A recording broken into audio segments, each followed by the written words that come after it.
আমরা যদি ইতিহাসের পাতা উল্টে দেখি তবে দেখতে পাই তৃতীয় শতাব্দীর সময় রোমের বাসিন্দা পুরোহিত ও চিকিৎসক সেন্ট ভ্যালেন্টাইনের আত্মত্যাগের স্মরণে উদযাপিত হয়েছিল ভ্যালেন্টাইন্স ডে। যিনি ছিলেন একজন ধর্মপ্রচারকও, পাশাপাশি তিনি রোমান সৈন্যদের বিবাহ বন্ধনে আবদ্ধ হওয়ার জন্য বিয়ের অনুষ্ঠানও করতেন। দ্বিতীয় ক্লডিয়াস একজন রোমান সম্রাট ছিলেন যিনি বিশ্বাস করতেন যে অবিবাহিত সৈন্যরা বিবাহিতদের চেয়ে বেশি দক্ষ, তাই তাদের বিয়ে করতে নিষেধ করেছিলেন তিনি একটি আইন তৈরি করেন যাতে বলা হয়েছিল সেনাবাহিনীতে চাকরি করা যুবকেরা বিয়ে করতে পারবে না। ধর্মযাজক সেন্ট ভ্যালেন্টাইন যখন এই আইন সম্পর্কে জানতে পারেন তখন তিনি বুঝতে পেরেছিলেন যে এই আইনটি অন্যায়, তাই যে সকল সৈন্যরা বিবাহ বন্ধনে আবদ্ধ হতে চাইতেন তাদের জন্য তিনি গোপনে বিয়ের কাজ চালিয়ে যেতেন। পাশাপাশি তিনি অন্যান্য লোকেদের মধ্যেও ভালোবাসা জাগিয়ে তুলতে প্রচার শুরু করেন। কিন্তু খুব শীঘ্রই দ্বিতীয় ক্লডিয়াস সেন্ট ভ্যালেন্টাইনের এই কাজ সম্পর্কে জানতে পারেন এবং ভ্যালেন্টাইনকে মৃত্যুদণ্ড দেওয়ার আদেশ দেওয়া হয়।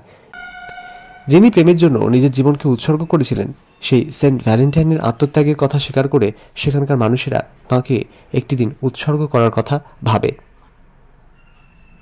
প্রতি বছরই এই মাসে এক সপ্তাহ জুড়ে প্রেমের বসন্তে মেতে ওঠেন সকলে। কিন্তু এই ভ্যালেন্টাইন্স ডের যে ইতিহাস আমি এই ভিডিওর মাধ্যমে তুলে ধরলাম সেই ইতিহাস সম্পর্কে আপনারা কতজন জানতেন একটু কমেন্ট করে জানান। যদি জানা না থাকে তাহলে জেনে নিন এই ভিডিও পূর্ণাঙ্গ দেখে। হাতে গোলাপ আর মনে বসন্তের ছোঁয়া। ফেব্রুয়ারি মাস মানে আমরা জানি প্রেমের মাস। একে একে করে রোজ ডে দিয়ে শুরু হয়, তারপর propose day, chocolate day, teddy day, promise day, hug day, kiss day এবং সর্বশেষ বহু প্রতীক্ষিত ভ্যালেন্টাইন্স ডে। আর ভ্যালেন্টাইন্স ডের আনন্দে রীতিমতো মাতোয়ারা তরুণ প্রজন্ম। আড়ালে আবডালে চলল দিনভর প্রেম নিবেদনের পালা।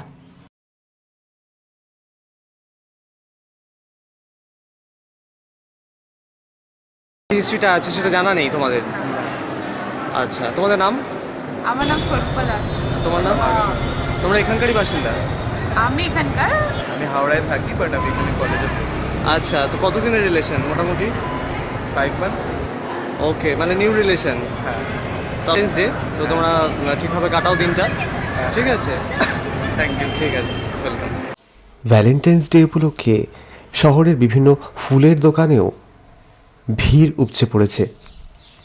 নিজের প্রিয়জনের জন্য ফুল কিনতে ব্যস্ত রইলেন অনেকেই।